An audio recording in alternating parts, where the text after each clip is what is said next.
ქედის საკრებულოს წევრი ელგუჯა ნაკაშიძე ქედის მუნიციპალიტეტში გამოცხადებულ კონკურსში მონაწილეთა მსურველებს მიმართავს, რომ კონკურსში მონაწილეობა არ მიიღონ, რადგან საბოლოო შედეგებს ქედის საკრებულოს უმრავლესობა მხარს არ დაუჭერს.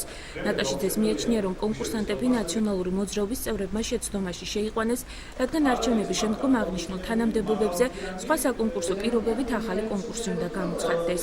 ქედის საკრებულოს უმრავლესობის წევრები თვლიან, რომ საკრებულოს ნაციონალური მოძრაობის წევრები, თავმჯდომარე და მოადგილე წინასაარჩევნო პროცესის დესტაბილიზაციას ცდილობენ. უმრავლესობა მიუხედავად კონკურსის დამთავრების შედეგებისა მაინც არ დავამტკიცებთ საკრებულოს სხდომაზე კონკურსის შედეგებს და მიაქციონ ყურადღება, მინდა გავაფრთხილო ყველა კონკურსში მონაწილე.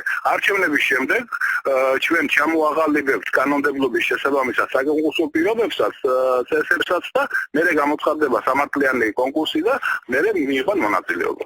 19 წევრიან ქედის საკრებულოში უმრავლესობას ერთიანი ნაციონალური მოძრაობა ინარჩუნებდა, თუმცა 2 დღის წინ ახალი უმრავლესობა შეიქმნა, სადაც გაერთიანებულია ფრაქციების, თავისუფლებისა და ქედის 6 წევრი და 4 დამოუკიდებელი დეპუტატი. პრეზიდენტობის კანდიდატ გიორგი მარგველაშვილის ქედის საარჩევნო ოლქის უფროსის თქმით, კოალიცია ქართული ოცნება ქედის საკრებულოს საქმიანობაში არ ერევა, თუმცა მიიჩნევს, რომ კონკურსი ახალი გამგებლის, მოვალეობის შემსრულებლის დანიშვნამდე უნდა გამოცხადებულიყო.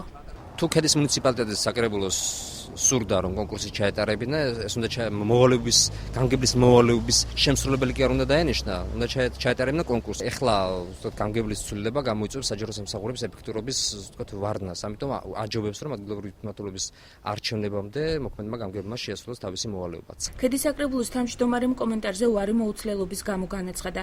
სატელეფონო საუბარში კი მის წინააღმდეგ წაყენებულ ბრალდებას უსაფუძვლო უწოდა და აღნიშნა, რომ კონკურსი ისეთ თანამდებობებზე გამოაცხადა, რომელზეც გამოცხადების უფლება ჰქონდა. ბადრი დიასამიძის განცხადებით კონკურსის ჩატარებასა და პირობებს საკრებულოს სხვა წევრებთან შეთანხმება არ სჭირდება. კონკურსია გამოცხადებული ისეთ თანამდებობაზე, რომელიც ექვემდებარება. მაგას შეთანხმება არ სჭირდება, მაინც თავმჯდომარეს პრეროგატივა. ქედის საკრებულოს უმრავლესობა უახლოეს დღეებში სასამართლოში კონკურსის გასაჩივრებას გეგმავს.